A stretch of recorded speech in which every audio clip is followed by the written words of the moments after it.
Well, I want to talk about your mantra. It says, "We are anonymous, we are legion, we do not forgive, we do not forget, expect us." Can you explain that to me? We are legion. We're numerous. We might not always be visible, as he said. Yeah. Expect us. For example, a corporation, Sanral, is expecting us Yeah. for their evictions. Where was it? Somerset West side. They wanted to build something there, and Yeah. they They all just those the homes evicted down. everybody They're there. expecting us. Do they know they're expecting? They They're do. expecting us. They do. They do. Yes, we've been in the newspaper claiming that we're planning attacks on them already. It's unfortunately we will admit that we do like to have the international anonymous community involved in an attack of that scale, but presently we're busy with other things like What- ISIS, for example. When you say an attack, is this a hacking? Can we talk about that? It's very simple. We use a denial of service attack. That's our primary weapon. To use the words of another anon, if you think of a bus station and 10 people go through it every day, and that's its traffic, and you put 50 people at the entrance, the 10 people can't get through. So the bus station, breaks down. It can't be used. We do that to sites, to servers, to domains, and we take them down. That's what we did with PayPal. That's what we did with Sony.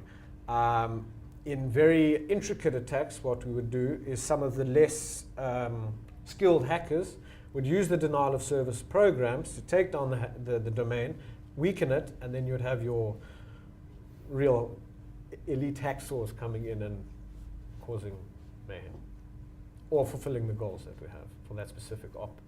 What does it make you guys feel like when you see this, when you see one of your plans, one of your attacks actually flourish and happening and making change, these changes that you've been just explaining to me now? It's motivating. It's fulfilling. It's- Reading about it in the news, anonymous hacks X, and this happens, and now the person goes free or whatever. Yeah. You've done something good. We'll very often say we don't care how we did it, but we did something good. Our goal was righteous. For me, that's the opposite feeling of what I feel when I watch the news every night.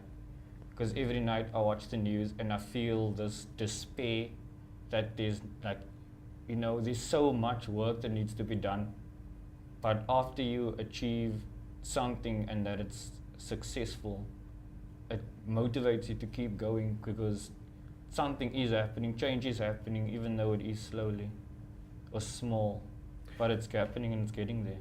It's also important to note, as he says, some people want to make that change, but the infamy and femi that goes with Anonymous over the years is not always, we have family members, fathers, Okay. mothers, we have bosses of very powerful businesses that want to get involved, but they can't because they would jeopardize their positions. And the personal life, What yeah. you see now is, it started a lot in Holland and America about 4 years ago. Anonymous branching out. So for example, in Cape Town we have The Difference, which is a collective of people specifically for the charity works he mentioned. Right. Food drives. We wanted to start an organic farm in the city to get the street kids off the streets. We've got documentaries of 8-year-old heroin addicts Wow. living right downstairs here in town. So many of these things that we're doing safely, where people don't have to wear the mask, where we're not breaking any rules, but we can make that change on a smaller, more local scale. How it works usually when people do come in, because everyone has questions, There's the hackers, the hacking that everyone's synonymous with Anonymous, and not everybody wants to get that involved. But what happens is when you come in, you always get asked, what do you want to do? What do you want to change? What would you like to use Anonymous as a platform for? And then we give them ways to go about it. If people just want to get involved in food drives and helping people on the ground, then they do that, because we have many spin-off groups that operate I wouldn't say in isolation, because we're all connected. So it's not, how can I say? Well, when you, for example, when you have an op, Let's say there are 50 anons, as we call ourselves, and one person says, right, this business has done something wrong and we need to get in there. Right. He independently has the freedom to start what we call an op. Mm. Primarily, this has always been done by making a video. Okay. You make a video with the message and how you plan to do it. And other anons can either choose to endorse and support or take part in that op or not. Or not. That's why you'll often, the mistake that press and media make is they say, anon launches op XYZ. Right. And there's a lot of publicity on it. Sometimes it doesn't succeed because anons have simply, as a collective, Decided independently, not to. not decided to take part in that for whatever personal reasons they may have. So you always have a choice as to You what always you're have a going to be choice. associated. No one is obligated to do anything. with it. I like to describe, I like to use the metaphor of a school of fish, where, yeah, it's very effective though, is the way anons would be the fish in the school, and as soon as, I would say, one of the lead fishes or any fish decides to change direction because they feel this would be the better way to go, if other fish feel that that's the way the direction they also want to go in, they would. But if somebody doesn't feel that way, they would go another way. That's how it works. It's a very organic, dynamic structure, or I can't say structure, but structure. Yeah. Now, when's your next march?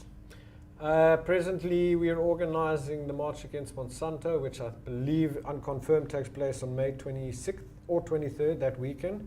And then we're also doing an anti-fracking march, which might take place in June, July. Now, with the marches, is there an attack that comes along with it, or Generally, it's just a referendum. Okay. The publicity of the march is done over social media, and then because we do have quite a large network within press and radio and media, generally our journalists that support us would essentially put a story in the newspaper, for example, saying anonymous marches against Monsanto. And just by doing that, your average Joe, as Obama used to call it, at home realizes that the mother, for example, is giving their child genetically modified bread, Yeah. and they go online and Google it. That is essentially, if one person does that, we fulfilled our goals. We might save one life, and that's how we function. It's like the starfish. I don't know. There's a kid walking down the beach throwing starfish in the water, but there's thousands of starfish. And an old man comes up to the kid and says, what you doing, kid? You're never going to save all the starfish. You can't make a difference like that. And the kid says, he throws a starfish and he says, for that starfish, it made a difference. And that's how we are, really. We don't set ourselves goals that we must have 100,000 people. If there's one, I've been at a march where I was the only one marching. And I walked up and down the street with a big banner and my mask on. well, that's dedication. Well, I felt brilliant. Z has done it as well. Same, yeah. It happens. And sometimes we're there, and then suddenly we did a joint march with the previous MAM, March Against Monsanto, and a lot of the housing marches, housing rights. We had some EFF members there as well. And we were about 80 people outside Parliament sitting there, and I phoned one of our guys on the parade, and I said, okay, you can come up now. And within 10 minutes, there were 3,000 people coming up the street. And watching the cops go, Wow. like this, Wow. that's rewarding. That makes a difference. Watching the cameramen grab their cameras to capture all But this, yeah. that's what people see that, and that spreads awareness and knowledge. Now, how can people follow what you're up to online and get more information about Anonymous? Well, as I mentioned previously, Anonymous, a large majority of Anonymous members in Cape Town have specific interest in volunteering in charity and all that, have moved to an organization called The Difference, which is growing quite fast. If I can give you an example of something we will be doing. The organic farm in Cape Town, for example, to get the street kids on. While the Anons, the hacking Anons, the very active Anons, the Anons that have been Anons for 10 years, within Cape Town and South Africa, are becoming slightly more involved in the global community, because presently there is a need for that. There's a lot going on globally where there's a lot of opportunity for us to get involved. We link very closely with Johannesburg Anons, and they're also doing some sort of change, splitting the illegal aspect to what people might not want to be involved in, and splitting the charity volunteer aspect. all under one banner, all with the same ideology, but without the risks.